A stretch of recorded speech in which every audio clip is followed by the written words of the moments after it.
Hello and welcome to Season 2 of Life Well Led, a podcast where we have conversations about the art of leadership. Whether you are seeking to lead yourself well, your family, your team, or maybe your entire organization, we are here to explore all the above, and we're thankful that you are along for the ride. I am your host, John Elliott, and in this season, I have a co-host. This is a person I have known for a little more than 14 years. Someone I've grown close with during that time. In the early stages of our relationship, I played more of a sort of teaching, coaching, mentor role with him. And there's still an element of that. But as the years have gone by, I now learn from him and with him. I was excited to do this season with him because he's very curious, asks great questions.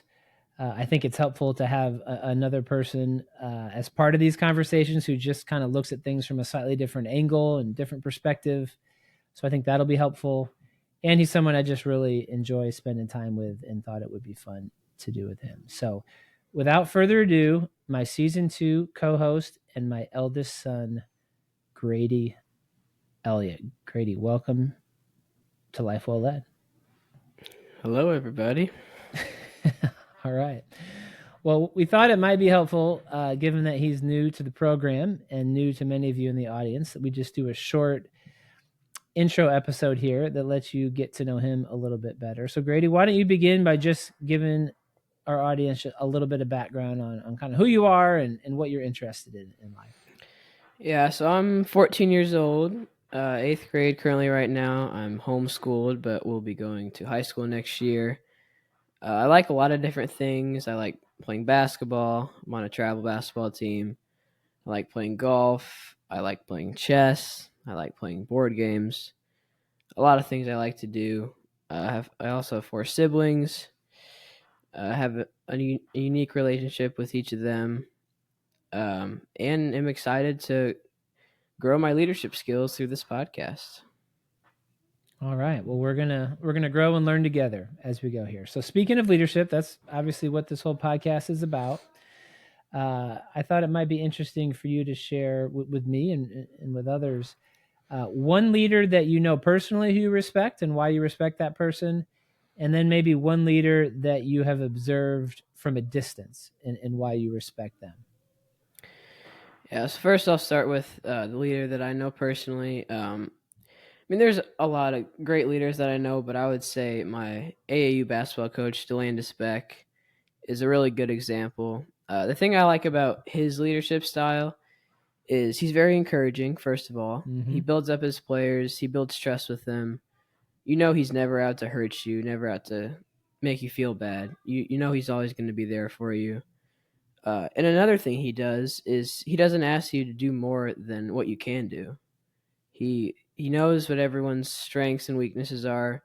He places them in the role that they will do well in, and that makes our team exceed at a high level. As for a leader outside of my life, I again had lots of good choices. I would say Kobe Bryant. I've heard a lot of stories about the things that he's done. And now some of you might say that he's not your type of leader. He's pretty ferocious, pretty hard on his teammates. But him and Jordan, they got results. They were both the main leaders on their team, and they both won lots of titles. And I think that Kobe does that really sticks out to me is he holds his teammates accountable and demands the highest level of performance from them.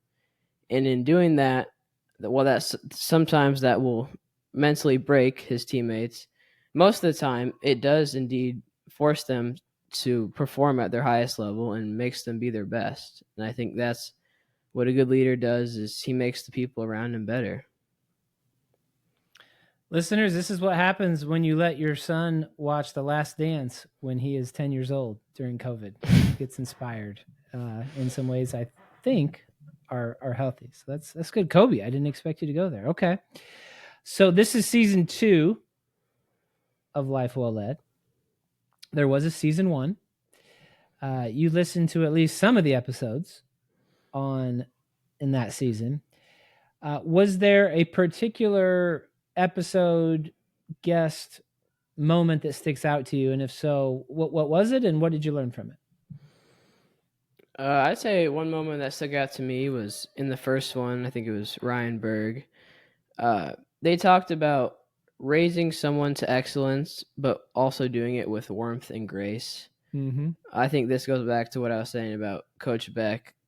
Like, he starts by building you up. He starts by encouraging you. You know that he wants you to succeed. And after you build that foundation of trust, then you can start measuring them up to that standard, telling them where they fall short. And that's, if you receive that, you will receive it well if there's that solid foundation. But otherwise, as I've experienced, if there's not trust there, then it just doesn't feel good to receive criticism from someone that you don't know. And so I think, raising someone to high standards while also doing it with warmth and grace really resonated with me. Would it be fair to say, just as a follow-up there, that even if someone was telling you something that was 100% true about an area you needed to grow in, and you knew it was true, that if that person was saying it not from a place of trust, and like, I know that person cares about me, it would be difficult to respond, in the way that you would want to there. Yeah, I mean, that's at least what I've experienced. Like, that exact situation has happened to me. I've had coaches who are pointing things out, but since I don't feel that trust there, I'm just hesitant to believe what they're saying and go along with that. Well, and in the spirit of transparency, I mean, that's something that I've had to work on, that you and I have had to navigate, where I care a lot about your growth. I know your strengths and weaknesses probably about as well as anyone. And so, I would say as a dad, that's a really important principle you're talking about, where you have to remember to continue to build that trust, to communicate care, and then challenge from that foundation. Whereas if it's just constant, criticism, and the trust isn't getting kind of refilled, it's just not going to work. So it sounds like you're saying if we could merge Kobe Bryant and Coach Beck together, that would be a pretty special leader right there. Yep. I agree. All right. Well, looking ahead to season 2, we have some exciting guests lined up. We're not going to give them all away, or even most of them away, here on this first episode, but let's give a little bit away. Share with the audience who is one guest that we've got lined up that you are excited to speak to, and why you're excited to talk to them. Yeah, as you said, we have a lot of great guests, and I'm excited to talk with all of them, but the one that sticks out the most is probably Tip Ryman. Okay. Very interested to talk to him because he has a very unique approach in life, and his approach has worked very well. He just starts at the bottom and slowly works his way up, building trust, as we've talked about before. And just a lot can be learned from what he does in life and how he approaches it. So I'm excited to talk about that for you guys to hear. All right. One follow-up there. We've got some great guests lined up, including Tip, who I'm very excited to talk to. But we've got a few available slots on the back end of the season that are still up for grabs. So let me ask you this: if there was just one dream guest, if you could just name it and claim it, who would that person be? That's an interesting question. Well, my mind goes a lot of places. Okay. But the thing I have to remember is that this is a leadership podcast. True.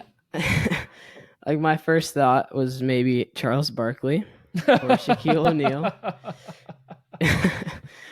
Get the whole TNT crew on here. Yeah, I would just ask them for just Oh. straight stories, Don't need to talk about leadership. But since this is a leadership podcast, I mean, maybe I'll just say MJ. Okay. It's Hey, I kind of told a- you to go big. Yeah. He succeeded at the highest level that anyone's ever done. Just kind of finding the why behind that, how he was able to do that, what his mentality was. And I haven't seen as many interviews of MJ as I have with Kobe, so I don't know that much about him besides The Last Dance. So it'd be interesting to figure out his backstory, how he was raised, all that stuff, and how it eventually led to becoming the GOAT. The GOAT, that's right. The GOAT. There won't be any podcast debating that question this season. All right. Well, there you have it. If you are a listener and you can put us in touch with Charles Barkley, Shaquille O'Neal, or Michael Jordan, you know where to find us. Matt Tumbleson, I'm looking at you. You're probably our one shot here. Yep. But even if we don't land any of them, again, we're very excited about the folks who we will be talking to. And Grady, I just want to say for everyone to hear how much I appreciate you being willing to do this. I know, as a 14-year-old, that's no easy thing to co-host a podcast and kind of have yourself out there in this way. And I really appreciate you being willing to do it. And I'm excited for us to learn together here in season 2. Let's do it. Let's do it. All right. We will talk to you all soon.